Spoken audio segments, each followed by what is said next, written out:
13장 씨 뿌리는 비유에 나오는 네 가지 밭에 대해서 좀 참고하시다.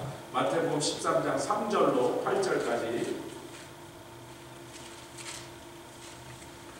그리고 건너뛰어서 18절로 23절 같은 장인데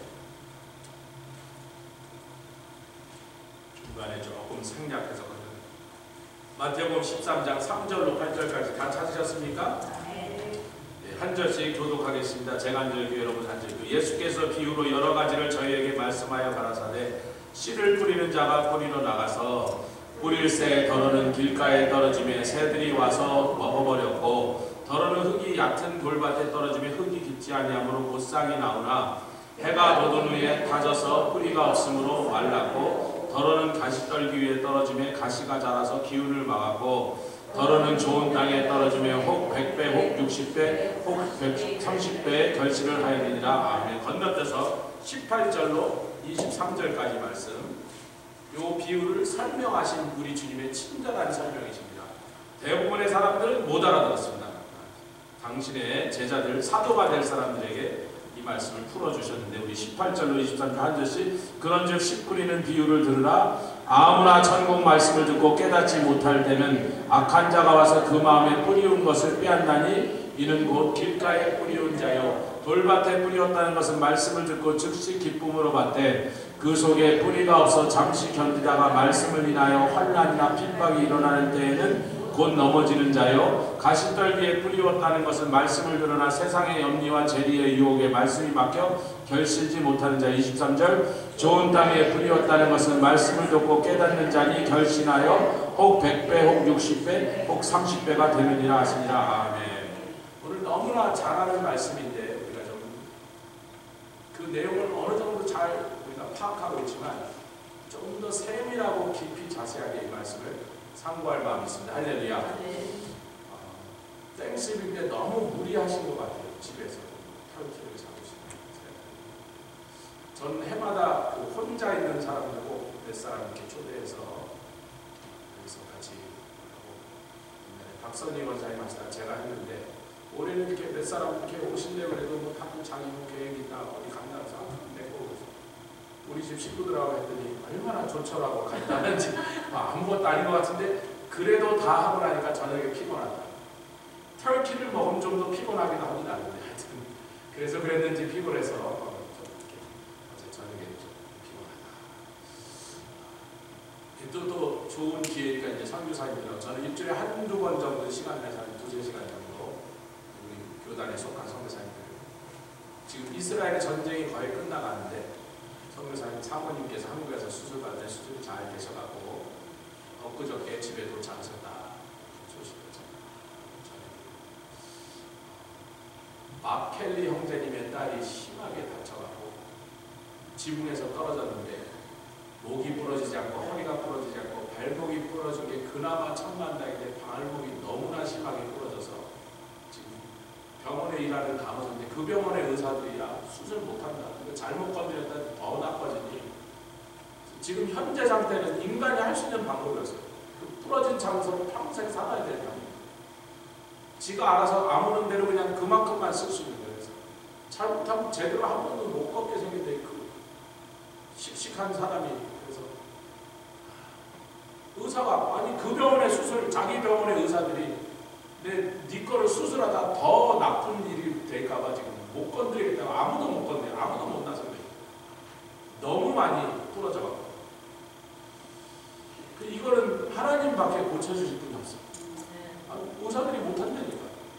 제가 지금 기도 좀 하다가 주님이 오늘 가라 그런 날 있으면 집사람 받은지 중국에 주님께서 가실 수 있는 분께서 선호사를 가서 선호를 위해서 우리 하나님의 긍휼밖에 호소할 데가 없으니까 주님이 고쳐주냐고 못 고치거든요. 제 영적 어머니가 김순애 권사님이 남편이 갑자기 돌아가시고 먹고 살 길이 막막하고 갑자기 시장에 뭐 장사나 해볼까 하고 이 부잣집 사모님이 한 번도 시장 더 두고 식목원에서 그분이 갔다가 뭐 어리둥절하니까 시장이면 정신없다 시장에 들리고 그러면 8톤 추럭에 발목이 으스러진 거예요. 발목을 차가 밟고 지나갔는데 이 뼈가 다 가루가 된 거예요. 지금 그 상태예요. 그랬더니 의사들이 이거 잘라야 된다. 안 그러면 이거 다 죽어들어서 이제 나중에 죽는다 해서 자르라 그러니까 그 권사님이 그 유명한 그 현신의 권사님 재단에 가서 엎드려가고 하나님 날 좀 살려달라. 내가 새끼가 8인데 7공주의 막내가 아들인데 지금 아들은 요만하고 7공주가 막 대학생, 고등학생, 중학생, 초등학생, 유치원에 가고 지금 막 나온 지 얼마 안 된 아들까지 이러고 있는데 어머니가 다리 자르고 이제 뭘 하냐 말이야. 남편은 얼마 전에 돌아가셨고 거기서 우리 9식구를 죽이든지 살리든지 하여튼 하나님이 알아서 하시라고 수술을 안 받고 썩어 들어가는데 거기서 엎드려 기도해갖고 하나님께서 그 발목을 온전하게 고치시고 하더니 그때 성령의 능력이 임하여 치유의 권능을 받으셔. 현신의 권사님 정도급의 그 치유의 권능을 받았어요. 제가 여태까지 만난 그렇게 엄청난 이 신유의 은사를 받으신 건 아마 캐터린 쿨만 이 정도급인 것 같아요. 하여튼 뭐 대단했는데 그 얘기 제가 옛날에 많이 했고, 그러니까 그 김순애 권사님의 발목을 으스러진 뼈를 고쳐주신 하나님이니까 하나님은 하실 수? 그분은 옛날에도 하셨던 분이니까 언제든지 하셨으니까 하나님 말고는 아무 의사도 어떤 설전도 못 덤비겠대. 자기는 못 덤비겠대. 그래서 지금 그런 상황이에요. 르네입니다. 르네 찰리. 그래서 기도해 주시고 어느 날 오늘 가라 그러는데 그날 가겠습니다. 오늘 본문의 말씀으로 좀 돌아가서 예수님이 이제 어떤 사람이 비유를 베풀어서 어떤 사람이 가서 씨를 뿌리는데 길가에 떨어지더라고요. 근데 길가에 씨를 뿌렸더니 여러분 씨가 굉장히 비싸고 또 소중합니다. 호박을 먹으면요, 호박에서 제일 잘 생기는 씨들만 싹 올라가고 잘 씻어갖고 정성껏 말려갖고 그래서 잘 이렇게 너무 햇볕에다 오래 놔둬도 안 되고 너무 그늘에 컴컴한 데 놔두면 겨울 내려고 잘 심주단지 모습에 잘 보관해갖고 아주 예쁜 놈들만 봄에 가서 심는 거예요. 그 귀하고 또 돈을 많이 줘야 되는 씨앗을 쫙 뿌렸더니 금방 새가 와서 우리한테는 씨인데 새한테는 뭐예요? 브렉퍼스트지. 새한테는 먹이잖아요. 그게요. 새목이 거의 다 씨앗이잖아. 씨앗백이잖아. 그러니까 새는 그래요. 땅에 떨어졌는데 땅이 쏙 삼키질 않아. 그래서 이제 9절을 예수님이 19절을 읽겠습니다. 그걸 뭐라고 우리가 이해되냐 하시면서 19절 시작. 아무나 천국 말씀을 듣고 깨닫지 못할 때는 그 깨닫지 못한 그 상태에 바로 뭐가 덤비냐면 악한 자, 마귀가, 그래서 새들 같은 놈이 덤비는데 사람이요 진흙탕에 이렇게 모래수렁 같은 데 빠지거나 어디 부상을 당해서 누워있을 때요 제일 무서운 게 새예요. 새들이 이제 사람이 죽어가는 거 꼼짝 못하는 것 같으면 새들이 몰려온다고 돌고 있어요. 그다음에 이제 거의 죽을 것 같은 그 다음에 내는데 이놈의 제일 먼저 내려오는 중에 제일 재수없는 게 까마귀 종류인데 사람의 눈부터 탁 파맞았어요. 장염이 되니까 그 다음에 싸우지도 못하잖아. 새가 와도 뭐 어떻게 못하잖아. 눈부터 파버려요. 새들이 무서운 것들이에요. 공포 영화에도 그렇죠. 벌드라는 영화가 있어요. 알프레드 히치콕하고 새밖에 안 나는데 그렇게 공포스러워. 하여튼 이 마귀의 세력을 나타내고 있는데 이 마귀의 세력들이 와갖고 덤벼들어서 깨닫지 못하고 말씀을 여기다 놔두면 그 말씀을 깨달으려고 노력하시기 주님으로 축원합니다. 근데 그것을 도와주신 분은 성령이다. 고린도후서 4장에는 같이 읽겠습니다. 고린도후서 4장에는 고린도 전서부터 갑시다. 순서대로 고린도 전서 1장 18절.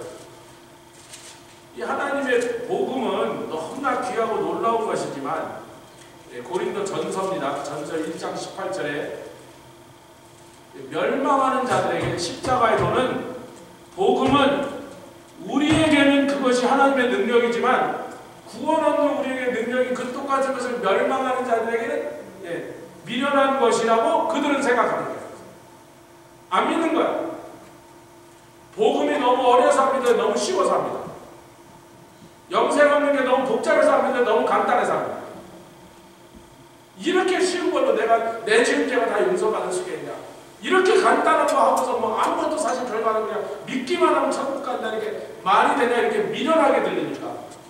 근데 그렇게 된 이유를 고린도후서 4장에 여러 군데 더 읽어볼 수 있지만 오늘 핵심으로 가기 위해서 고린도후서 4장 3절에 그렇게 만드는 영적 세력이 있다. 아멘. 4장 3절 시작. 만일 우리 복음이 가리웠다면 망하는 자들에게 가린 것이라. 아까 고린도전서 1장 18절에 그런 자들, 미련하게 느껴지는 자들, 망하는 자들은 미련하게 느껴지고 안 받아들이는데 그렇게 된 그 뒷벽에는 4절 읽겠습니다. 그 중에 이 세상 신이 누구예요? 마귀가 믿지 않는 자들의 마음을 혼미케 하여 그리스도의 영광의 복음의 광채가 비치지 못하게 함이니. 아멘. 역사는 신이 있단 말이에요. 이사야에서 이걸 뭐라고요? 야 이사야야, 저 백성들을 쳐서 예언하라. 그들이 들어도 듣지 못하고 보아도 보지 못하고 들어도 깨닫지 못하여 돌이켜 회개하여 구원 얻지 못하게 하라. 제가 최근에 교회를 처음 오신 진짜 초신자들이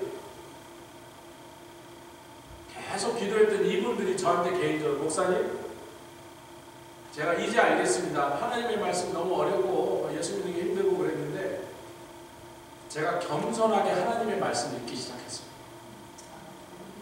지금 오늘은 여호수아를 지나가고 있어요. 레위기가 너무 어렵던데 어렵습니다. 계속 읽으세요. 민수기, 신명기도 헛소리 잘못. 당연히 처음에 잘못했어요. 다시 만났을 때 그렇게 자기가 문자로, 제가 목사님께 왜 보냈냐면 혼자 결심이 무너지니까 오늘 10장 읽어야지 했다가도 바쁘면 한 장도 못 읽고 지나가니까 목사님께 오늘 어디를 읽겠습니다라고 딱 보내놓고 그 약속을 지키려고 그래요. 난 안 보내줘도 되는데 자기를 위해서 보내는 거예요.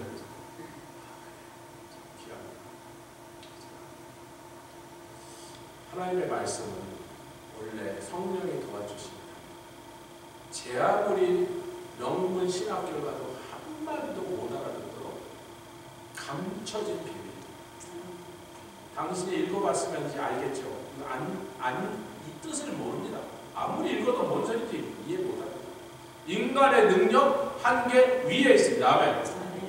성령이 비춰주시고 성령이 풀어주시면 풀리는데, 그러려면 내가 내 힘으로 안 되는 것이니 하나님 나를 도와주시오 하고 겸손하게 구하면서 성령이여 나를 도와주시오, 계속 성령님이 이걸 좀 풀어주세요, 열어주세요, 가르쳐주세요. 그렇게 해야지 이 말씀이 풀릴 테니까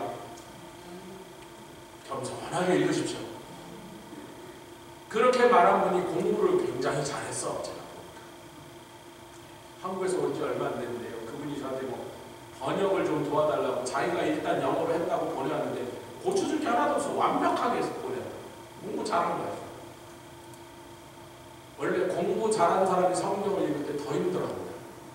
왜 그러죠? 자기의 머리로 성경을 한번 풀어보려고.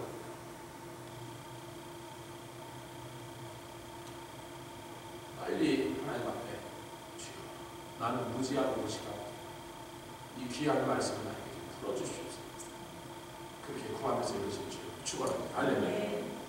그러니까 많은 사람들이 왜 예수님이 말씀하실 때 그 말씀을 거부했냐면 그 속에 숨겨진 보화와 비밀이 있는데도 그들이 그걸 깨닫지 못했냐면 자기들은 다 율법 박사야. 유대인 남자 중에 12살이 돼갖고 모세오경을 외우지 않는 놈은 동네에서 들떨어진 놈이라고 해요. 모세오경을 다 외우지 않으면 들떨어진 놈. 12살이 돼도 그걸 못 외우니까 했다.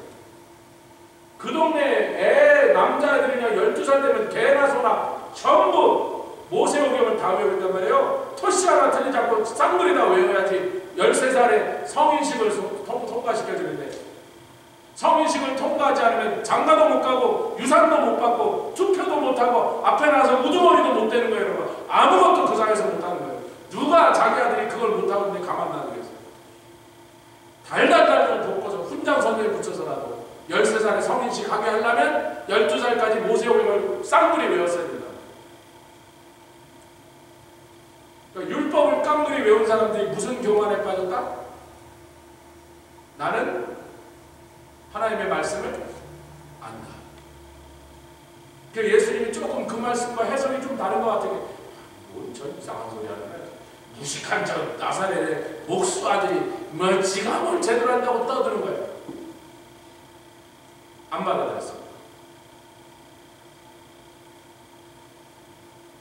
수많은 인본주의적인 인간의 지식이 가르침이 그 수레바퀴들이 그 흙을 밟고 또 지나서 너무 딱딱해지니까 하나님의 말씀이, 생명의 말씀이 흙으로 조금만 들어가면 그게 싹을 돋고 우물 돋아서 생명이 일어날 것인데 이놈이 너무 딱딱한데 떨어지니까 똘똘똘똘 굴러다니고 있으니까 그렇게 보고 있던 새가 아이고 오늘 프리런치네 그러고 야 다 내려가자고 와서 삽시간에 그 씨를 다 먹어요.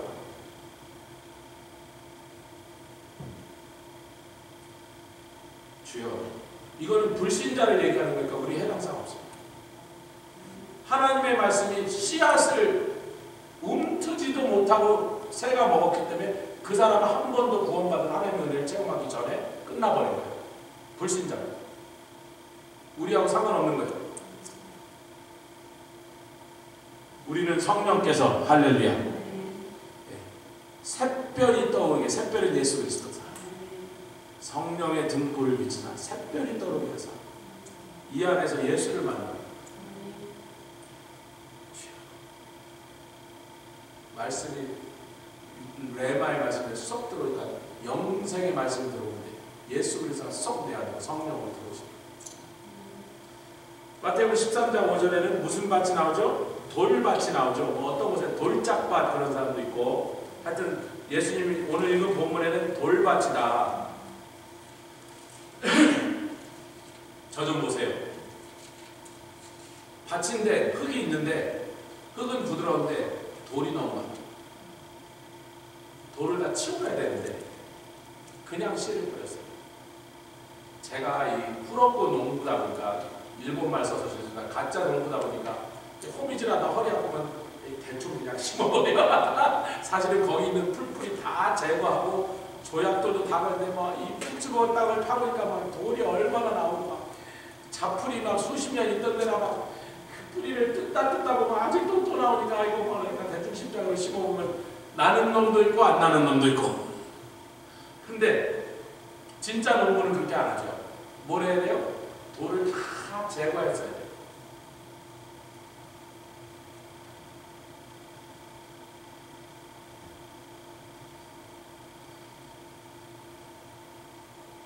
(5절) 다시 읽겠습니다. 마태복음 13장 5절을 돌밭의 컨디션, 상태가 무엇이냐? 5절 시작. 더러는 흙이 얕은 돌밭에 떨어짐에 흙이 깊지 아니하므로. 여기 흙이 얕다는 말은 헬라 말에 없습니다. 원문에. 깊지 않으니 얕다는 말.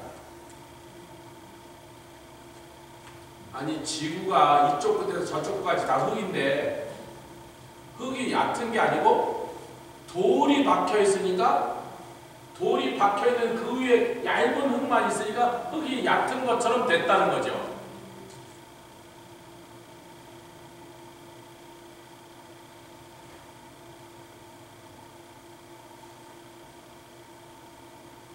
곧 싹이 나오더라. 깊이 씨앗이 들어가지 않았어도 흙이 있는 데다 놓으니까 금방 싹이 나오더라. 사실은 얕은 데 심으면 싹이 더 빨리 나옵니다. 뚫고 금방 올라오기가 쉬우니까. 그래서 이제 저 같은 풀업도 농부는 아이고 잘 나오네 그러고 가는 건데 근데 이제 뭐 그 다음에 잘 안 자라고 뭐 열매도 안 달리고 꽃도 안 피고 그러는 거예요. 그래서 이걸 하나님의 말씀을 받았는데 흙이 얕은 그런 깊지 못한 토양을 가지고 있어도 뭐가 좀 나오니까 아이고 뭐 자기도 남도 아이 저 사람 구원받고 은혜 받고 신앙생활 잘하네 라고 말했는데 무슨 일이 벌어집니까? 해가 돋으니까 타져버리더라. 왜 타지느냐? 그러면 해가 안 비치는 데도 있나? 해가 안 비쳐도 되는 맛이 있냐 말이에요.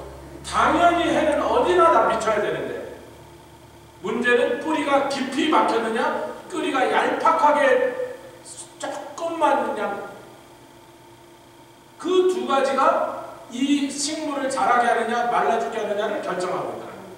지금 말하는 이 식물은 우리 믿음의 신앙의 식물이라고 하죠.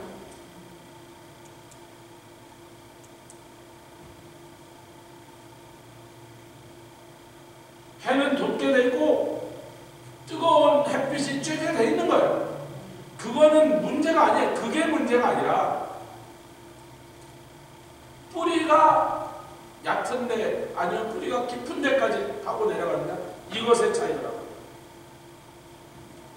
20절 21절 읽겠습니다. 13장 이걸 예수님 설명하시면서 20절 21절 시작. 돌밭에 뿌리였다는 것은 말씀을 듣고 즉시 기쁨으로 왔다. 아, 이거 보면 야, 저 사람 은혜 받았네. 맞아요. 은혜 받은 거예요. 은혜는 받은 게 맞아요. 은혜 안 받은 게 아니라, 은혜 받은 척하는 게 아니에요. 지금 쇼하는 게 아니다. 진짜 은혜를 받긴 받았는데 여기에 대부분의 기독교인이 여기에 많이 걸려요. 부흥석에 가서 은혜 받고, 우리 목사들끼리 하는 말인데 여러분 상처받지 마세요. 3주 안 간다고요. 3주. 이게 목사들이 하는 말이에요. 부흥석에 3주 전에 은혜 받고 3주 지나서 딴짓하고 시험에 빠져서 더 이상한 소리하고 뭐 교회 때려치고 3주 안 가더라 이제. 그럼 목사님 뭐 하려고 해마다 2번씩 부흥석에 합니까? 아, 그래도 또 은혜를 제대로 받는 사람이 있어. 3주 이상 가게 만드는 게 또 우리의 책임인 거예요. 아멘. 3주만 받고 끝나는 사람들로 가득 차니까 교회가 그 모양이 돼요. 이 사람들이 즉시 기쁨으로 받았는데 속에 뿌리가 없더라. 속에 뿌리가 없는 상태에 반드시 뭐가 온다? 환란이 무엇 때문에 온다? 말씀을 들었기 때문에 말씀대로 살기 때문에. 말씀을 들었더니 환란이 말씀대로 살기. 말씀을 들어도야 아무 일도 아니다. 말씀대로 살기 시작하면, 믿음과 순종의 길을 걷기 시작하면 그때 환란과 핍박이 오고.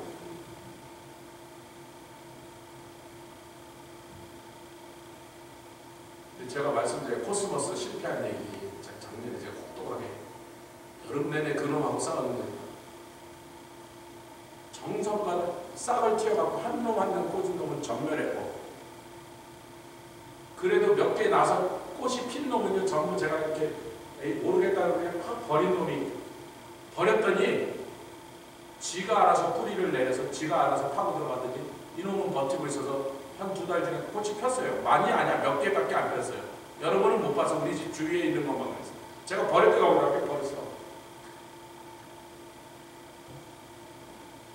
제가 친절하게 잘 씨앗을 발화해갖고 이렇게 키운 다음에 한 놈 한 놈 정성껏 꽂은 놈은 자연에서 사는 생존 능력이 약했던 거예요. 비 오면 꺾어지고, 바람 불면 자빠지고, 햇볕 심하게 나오면 말라 죽고, 나가보면 다음날 가면 맨날 거의 또 다시 이렇게 해서 막 해봐도 2, 3일 지나면 또 그 모양이고. 자생 능력이 약한데, 자생 능력이 어디서 생겨요? 믿음으로 살면 핍박과 환란이 옵니다. 아멘. 말씀 그대로 살면 핍박과 환란이 오는데, 그러면 그 말씀이 씨앗이 살아서 강인한 생명력으로 자생하는 능력은 어디서 와요? 그것도 말씀대로 살때. 작은 핍박, 작은 환란부터 오죠.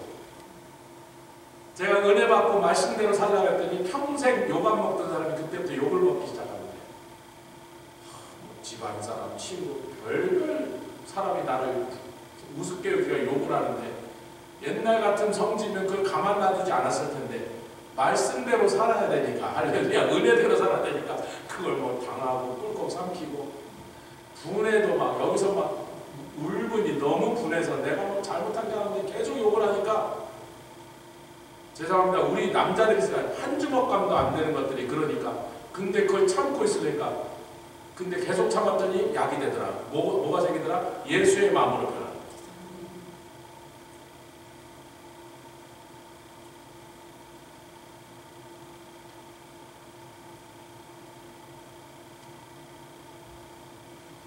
말씀대로 안 살면 환난과 핍박도 없지만 그 씨앗이 자라는 일도 자라는데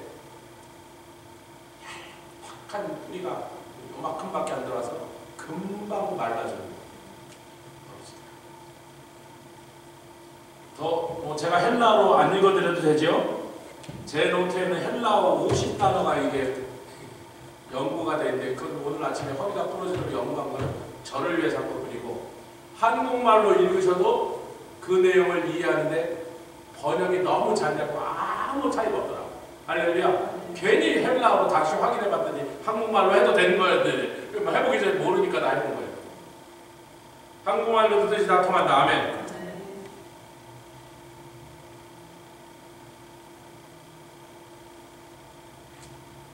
곧 넘어지더라. 환난과 핍박이 일어나니까 말씀대로 살라고 했더니 오히려 복을 얻고 기쁨이 넘치고 사람들한테 칭찬받고 하늘에서 상급이 떨어지지 않고 오히려 환난과 핍박이 오니까 바로 자빠진다 할 때 그 넘어지다고 하는 그 말이 뭐냐면요. 아칸달리존의 엔트레이다. 올무에 걸린다. 되게 긴 단어란 거죠. 스스로 올무에 걸린다. 무슨 생각이에요? 무슨 생각이에요? 사도행전에 차수상 14장 22절에 하나님의 말씀을 제대로 기억하고 있으면요 올무에 안 걸리는데 마귀는 하나님의 말씀을 대충 알고 있는 사람, 설있게 배운 사람을 때려잡는데 전문입니다. 아멘 합시다. 사도행전 14장 22절에 루스드라, 이고니온, 더베 지방에 사도 바울이 가서 복음을 전했는데 거기에 있는 안진뱅이 거기에 있는 그 유대인들이 미워해갖고 사도 바울을 돌로 치게 만들어서 사도 바울이 19절부터 읽겠습니다. 시작. 유대인들이 안디옥과 이고니온에서 무리를 초인하여 돌로 바울을 쳐서 죽은 줄을 알고 성 밖에 끌어내치니라. 바로 이것이 고린도서에 내가 3층 천에 올라갔는데 내 몸에 있었는지 내 밖에 있었는지 그게 나였는지 남이었는지 나는 전혀 모르겠는데 알아도 말하지 못하겠노라. 내가 거기서 본 그 놀라운 영광의 장면을 내가 말하는 게 허락되지 않으니 말하지 않겠노라. 누구 얘기예요? 자기 얘기인데 언제? 바로 이때입니다. 모든 학자들이 이때 그 일이 일어났다. 실제로 죽었단 말이에요. 실제로 그 영혼이 몸을 떠나갔고 3층 차원까지 올라갔는데 아이고 여기 오니까 너무 좋네. 주여 돌려보내지 마셔도 그랬더니 주님이 아니야 할 일이 더 남았어. 돌아가. 그래서 할 수 없이 돌아온 거예요. 그럼 돌로 쳐갖고 성 밖에 시체를 던져서 죽으라고 던져. 여러분 잠깐만요. 돌로 쳐서 시체를 성 밖에 던질 때는 누구 보고 먹으라는 거예요? 개 보고 먹으라는 거예요. 그럼 개가 와서 뜯어 먹습니다. 그때 당시에 개들한테는 반려견이라고 사료를 줬다 안 줬다. 개가 알아서 찾아 먹는 거예요. 찾아먹는데 뭐 사람 시체고 짐승 시체고 고기가 있으면 먹는 거야 그게.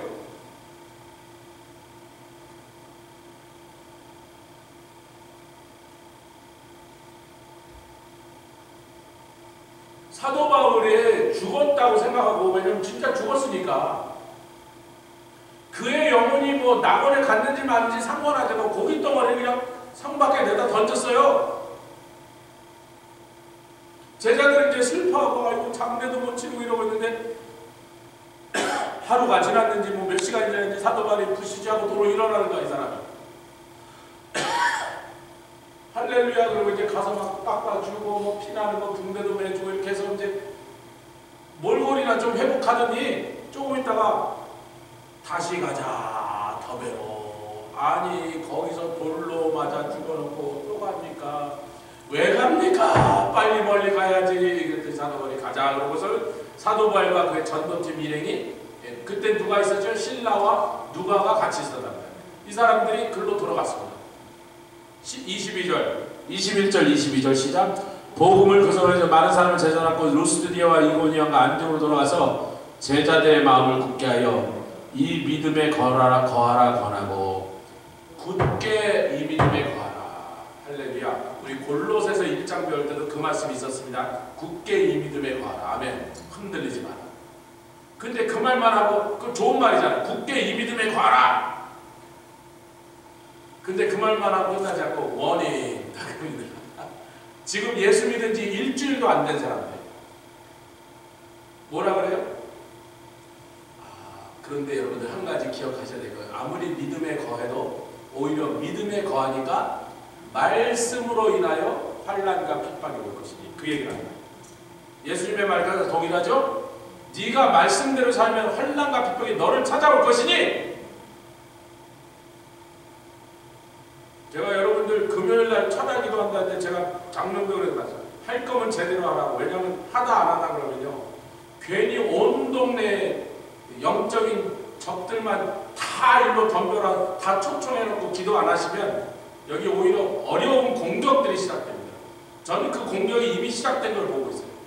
정신 차리고 하세요. 한번 하겠다면 목숨 걸고 하든지 아니면 뚜껑을 열지 말아요. 영적 전쟁. 아멘 하세요. 영적 원리를 얘기합니다. 저희는 5년 했습니다. 5년. 다 쫓겨나갈 때. 영적 싸움은 그렇게 기분으로 하는 거 아니에요. 생각으로 하는 거 아니에요. 목숨 걸고 하는 거예요. 그렇게 안 할 거면 뚜껑을 열지 말고. 아멘? 영적 전투의 리얼리티를 여러분 우습게 보지 마시라는 거예요.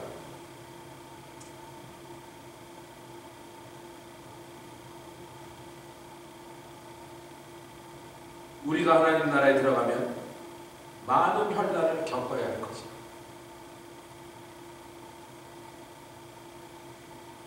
이게 몇몇 특정한 사람에게 특정한 상황에서 한 원인이에요.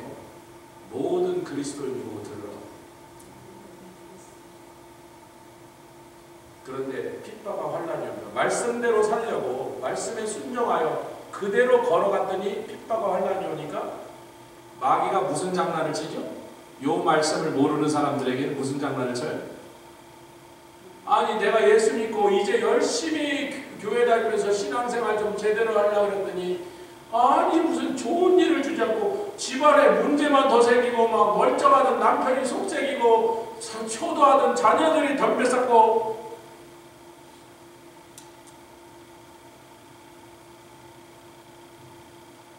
이게 천국의 원리거든. 변하지 않습니다. 예외 없습니다. 아멘. 예외 없습니다. 아멘. 말씀대로 살려고 하는 사람들 덤비고 기도하는 교회 덤비고 선교하는 교회다 덤비지 아무것도 안 하고 가만히 있는 사람들한테 왜 덤비냔 말이에요. 원수가 초청하는 거예요. 초청. 부흥성에 있으면 그때 꼭 전으로 덤비고 교회가 하나님의 성령에서 일어나려고 하면 더 원수들이 먼저 날라오기 시작하는 거예요. 이런 것을 모르면 영적 애기고 이런 것을 알면 그래도 장성한 분량으로 나가고 있는 사람. 할렐루야. 옆에 속지 마십시오. 말씀대로 살라고 하면 환난을 핍박하고 예수님의 말씀 사도들의 가르침 예수 믿은 지 일주일밖에 안 된 사람인데 이 얘기를 들려주려고 돌 맞아서 죽었던 사람이 자기를 돌로 쳤던 사람들이 있는 성으로 돌아와서 그 얘기를 전하고 있는 겁니다. 왜? 그 말을 안 전해주면 사람들이 주로 요즘 사람들이 오해하는 것처럼 내가 이제 열심히 신앙생활하고 이 교회에서 막 등록하고 매주 교회 와서 막 찬송도 따라 부르고 하고 있으니까 이제부터 탄탄대로 그냥 잔잔한 꽃길만 기다리고 있겠지. 천만에 꽃길이 기다리고 있는 사람은 말씀대로 안 하는 사람이에요. 주님이 가라는 길을 안 간 사람이에요. 탄탄하고 넓은 길, 편편한 길로 걸어간 사람. 근데 멸망의 길, 생명의 길로 걸어가면요 힘들게 됐어요. 아멘. 별별 것들이 다 덤벼서 괴롭히게 됐어요. 세 번째는 어떤 것입니까? 가시떨기위다. 예, 가시떨기위다. 그 가시떨기 위에 떨어지니까 뭐 밑에 흙은 제대로 문제가 없었던 거예요. 그런데 가시떨기 위에 씨가 떨어지니까 가시떨기 사이로 떨어진 놈들이 여기저기 떨어져서 자리를 잡고 이제 올라오기 시작했는데 어느 정도 올라오니까 가시떨기가 기운을 다 맞고 햇볕도 맞고 비도 맞고 그래서 이놈이 제대로 공급받아 살지 못하고 올라와도 가시떨기에 딱 막혀서 그놈을 뚫고 가지 못하거든요. 제가 이제 이렇게 호박나무라도 꽃이라도 몇 개 이렇게 심어 보니까요, 한 3, 4일만 지나면 이렇게 덩굴이 하나 와. 근데 여러분 그 덩굴을요, 여러분 24시간이 아니라 몇 달 동안을 카메라로 찍는데 엄청나게 빠른 속도로 돌려주니까요, 여러분 그 덩굴이 자라는데 그걸 좀 보셔야 되는데 좀 보십시오. 기분 나쁘시다고 안 보지 마시고 보시라고. 이 덩굴이요, 이렇게 올라오더니 24시간을 한 몇 분으로 빨리 돌리는 거예요. 몇백 배로. 이놈이 뱀처럼 찾아요. 지가 감아서 들러부터 식물의 영양분을 뺏어 먹는 걸 이렇게 찾아요. 뱀처럼 이렇게 찾아요. 보니까 좀 징그러워요. 뱀같이 움직여요. 여러분 식물에 눈이 있어요? 식물에 눈이 있어요? 없잖아요. 브레인이 있어요? 없잖아요. 눈이 없는 놈이 어떻게 찾죠? 그 다큐멘터리에서 눈이 없는데 이게 어떻게 다른 식물을 찾을까? 냄새를 찾는 거예요. 그래서 무슨 나무가 있는 걸 이놈이 이렇게 하다가 딱 느끼면 그쪽으로 계속 가서 탁 감아요. 한번 감은 다음에 이렇게 감게 올라가고 시작하고 이틀이나 3일 전에 이놈이 끌어당겨 내려오죠. 우리 집 앞에 그 화단에도요, 한 5일만 지나면 꼭 몇 개가 벌써 나와서 몇 개 감았습니다. 토마토 나무, 호박나무 감아. 그걸 빨리빨리 근데 제거 안 해주면 한 달 지나면 뭐 이게 다 끌어내려서 다 빨아먹고 다 죽었어. 이야, 자연에 있는 식물이 무섭습니다. 무서운 놈을 막 지나가는 파리도 잡아먹고 벌도 잡아먹고 무서운 짓을 해요, 식물들이. 이 가시떨기가 있는 곳에 좋은 씨앗이 떨어졌고 그 밑에 흙도 좋은 흙인데 어느 정도 휙 자라더니 야, 잘 자라네 그랬더니 가시떨기에 딱 맞은데 그 가시떨기가 뭐냐 보니까 22절 보겠습니다. 마태복음 13장 22절 시작. 가시떨기에 뿌렸다는 것 말씀을 들으나 세상의 염려와 재리의 유혹에. 자, 여러분 세상의 염려와 재리는 뭐죠? 두 가지가 똑같은 건데 돈이 안 들어갈까봐 염려하는 것과 돈을 벌었는데 더 벌고 싶은 욕심 부린 것과 그것이 돈이라는 걸로 양쪽이 사실은 똑같은 일을 벌인 거예요. 돈이 없다고 걱정하고 돈 하면서 돈이 없어서 돈 욕심을 내는 것도 똑같이 뭘 해요? 가시떨기 같은 작용을 해서 거기에 하나님의 말씀으로 자라는 믿음의 씨앗을 다 죽여버리더라. 그러나 그 반대로 돈이 너무 많아갖고 많은데 더 벌어야지, 왕창 벌어야지, 세상에 있는 돈 내가 다 벌어야지, 그 돈 욕심, 없어서 욕심, 많아서 욕심, 모든 걸 돈으로 봐, 모든 걸 자기의 이득으로 어떤 상황에서도 나한테 뭔가 남기는 것으로 생각하는 사람, 심지어는 교회 일을 할 때, 심지어는 선교할 때,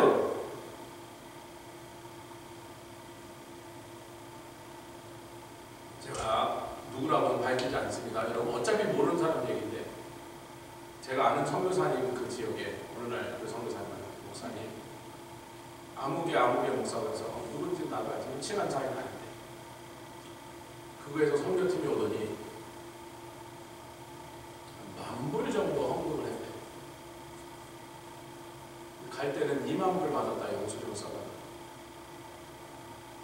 제가 그렇게도 못하지. 아니 그냥 20,000불 받았다고 써가. 안 그러면 다음에 안 보내겠다.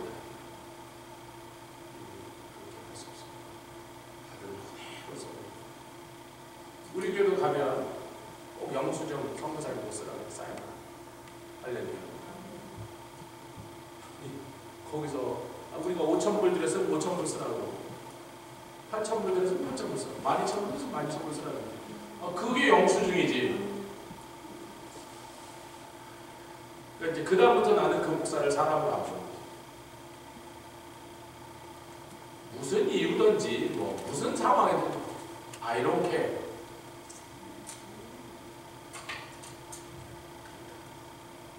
오늘날에 가득 찬 게 그런 사람. 수많은 곳에서 심지어는 교회에 와서 장사를 하고, 교회를 상대로도 장사, 성도를 상대로도 장사. 그게 이제 돈이 너무 없는 사람은 돈이 너무 없으니까 어떻게든지 그 가난을 벗어나고 돈돈돈돈하고. 근데 부자가 더 무서워요. 너무 많이 번 사람은요, 이 많은 돈을 가지고 평생 죽을 때까지 써도 다 못 쓰고 자식한테 물려줘도 걔도 다 못 쓸 텐데도 그 많은 돈을 더 불려보려고 또 난리를 치니까 세상 염려와 재리는 같은 뿌리다. 돈을 사랑하는 자는 주님을 겸하여 섬기지 못하니 돈은 일만하게 뿌린다. 경건도 어떨 때 쓸데없다? 족한 줄 모르면 쓸데없다. 그게 가시떨기다. 경건을 이익의 재료로 생각하는 어떤 자들과 같이 디모데야가 하지 마. 하나님 섬기면서 그것으로 자기에게 뭔가 유익, 소득을 남기려고 하면서 제일 경계해. 아멘.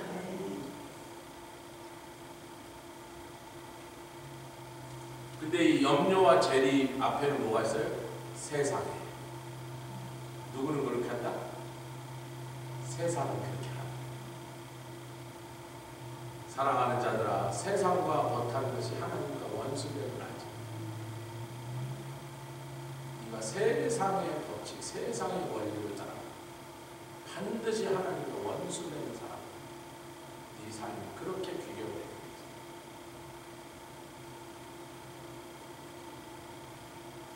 여러분, 성경에는 사도 바울이 초대교회에서 조심하라 그래서 세 사람의 이름들, 후메네오 조심해라, 알렉산더 조심해라, 디모데후서, 디모데전서 1장 20절.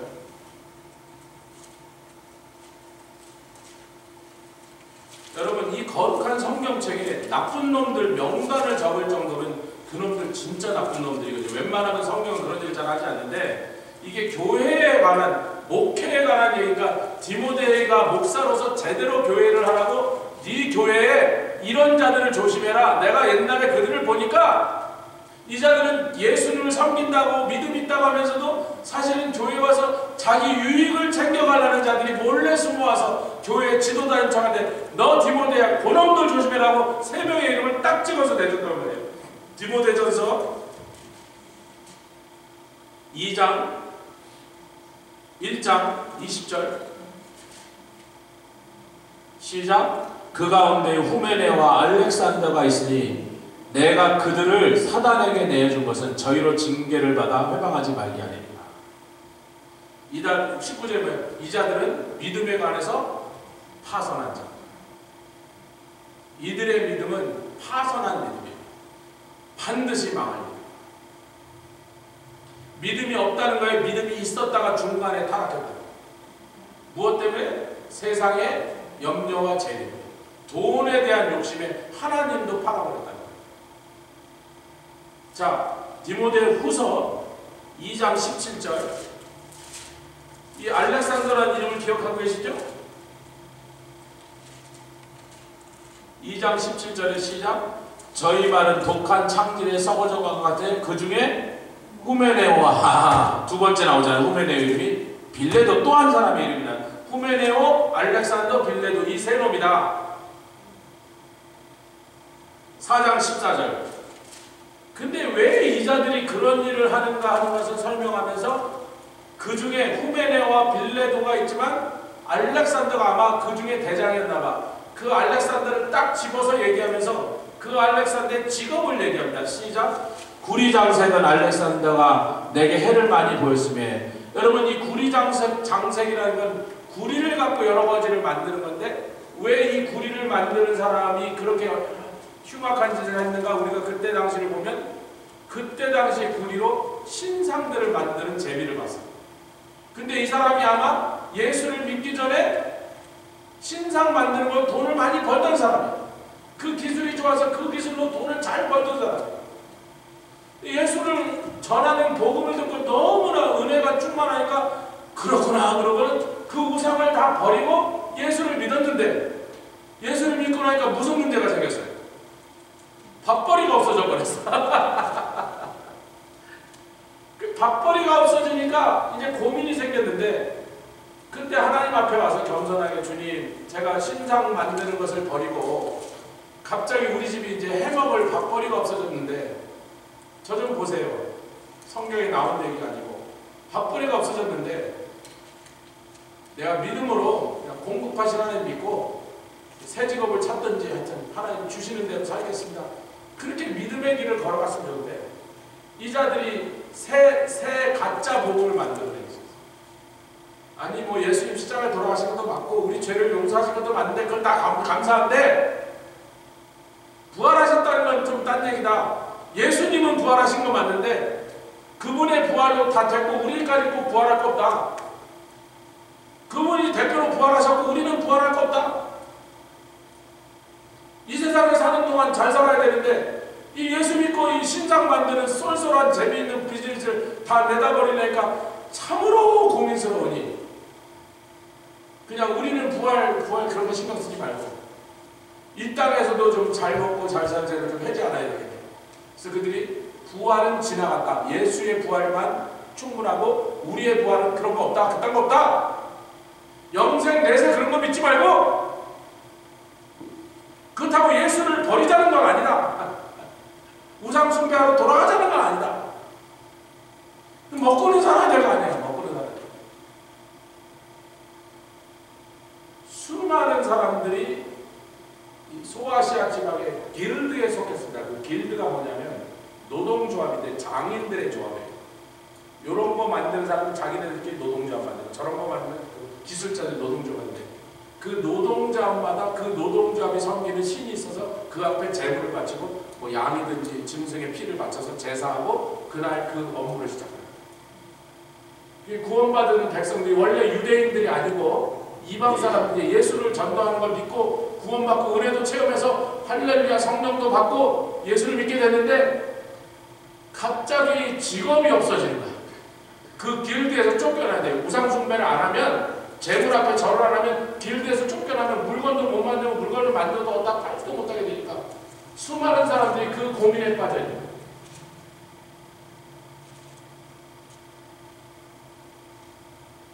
제가 이제 여쭤보겠습니다. 이 모든 일이 근원적으로 해결되려면 처음부터 다 버리고 쫓았어요. 두 분만 아멘 하시네. 그 중에 한 분은 또 우리 사모니까 한 분만 하셨습니다. 아브라함의 갈대아우르는 요새 이사야에서 공부를 심도 있게 할 때, 갈대아우르가 당시 전 세계 가장 강력한 문명의 수도였습니다. 하수구가 집집마다 연결된 게 그게 4,000년. 뉴욕시의 하수구가 150년 만에, 런던, 파리, 뉴욕이 150년 전에 처음으로 건물마다 하수구를 연결해요. 4,000년 전에 하수구를 다 연결하는 그런 초현대식 도시에 아브라함이 살고 있었어요. 하나님, 야, 여기 떠나. 어디로 가는가? 있지만 왜 갑니까? 뭐가 기다립니까? 그냥 가. 이걸 어떻게 합니까? 뭐 다 버려야지. 하수구를 뜯어갈 거예요. 하수구를 뜯어갈 거예요. 믿음을 이해하려면, 믿음의 길을 시작하려면, 어떤 종류의 믿음인지 믿음의 길을 걸어가려면, 예수를 믿는 믿음이라면요, 출발이 다 버리는 거거든요. 예수 믿고 신앙생활하다가 나중에 막 문제 생기고 자기도 시험에 빠지고 남도 시험에 빠지고 뭐 어렵고 힘들어지는 사람들은요, 거의 99.99%. 다른 이유는 제가 거의 본 적이 없어요. 안 버리고 출발한다.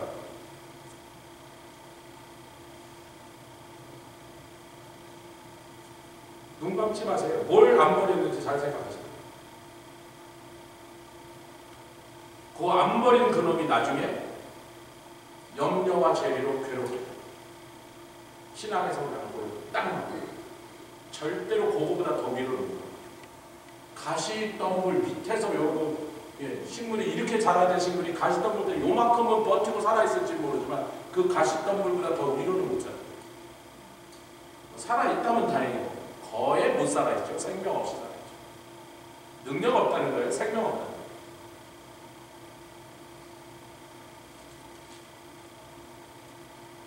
제가요 30년째 저한테 상담을 받는다고 전화하는 사람이에요. 땡스기빙 요리를 하고 막 먹고 터키를 먹고 나니까 얼마나 졸려. 그래서 제가 한 2시간 기절했어서 터키 먹고 나서 잠이 오는데 그 다음에 2시간이 생각이 안 나는데 그 기절을 하고 있는데 자꾸 전화인데 30년 전부터 자꾸 상담을 해달라고 전화하는 전화인데 안 받았습니다. 그 순간에 받으면 너무 화가 나서 막 소리를 지를 것 같아서 안 받아요. 오늘이나 내일쯤 전화를 해요. 여러분 그 사람이 누구냐는 중요하지도 않고 무슨 문제는 중요하지도 않고요. 제가 이렇게 말씀드릴게요. 30년 지났는데 믿음이 하나도 안 잖아. 비정상이잖아요. 비정상이어야 되는데 많은 교회에서 그게 정상이에요. 하도 믿음이 안 자라는 사람들이 주위에 쫙 앉아있으니까 안 자라는 사람도 옆에 있는 사람 보면 자기가 정상인 줄 알고 살고 있는데 여러분 절대로 정상이 아닙니다. 여러분 난장이 보시면 정상이라 생각해요. 저 사람은 무슨 죄를 져서 저렇게 난장이가 됐을까? 그렇게 생각합니다. 불쌍하잖아요. 이상하잖아요. 저 난장이가 다 큰 어른이 요만하면 아유 좀 무슨 병이지 이렇게 생각하죠. 신앙도 그렇게 생각하십니다. 제가 이제 이 사람이 누군지 여러분 아실 필요 없고 여러분 이 원리를 잘 생각해 보세요. 저한테 상담을 요청해요. 조언을 해주십시오. 목사님 이렇게 어떻게 할까요? 가르쳐주세요. 이런 상황에서 어떻게 하면 우리가 나을까요? 30년 동안 얼마나 많이 했겠어요? 옛날에 제가 가르치는 그 제자 중에 하나니까 10년을 같은 교회에서 얼마나 많이 했겠어요? 근데 이제 특징이 뭐냐면 이 친구는 제가 하라는 건 안 하고 하지 말라는 건 꼭 해요. 그런데 이제 언제 전화가 오죠? 뭐 골마 터지고 막 그냥 개판 엉망돼서 막 이제 망하게 생길 쯤 되면 이제 전화가 와요. 목사님 어떻게 합니까?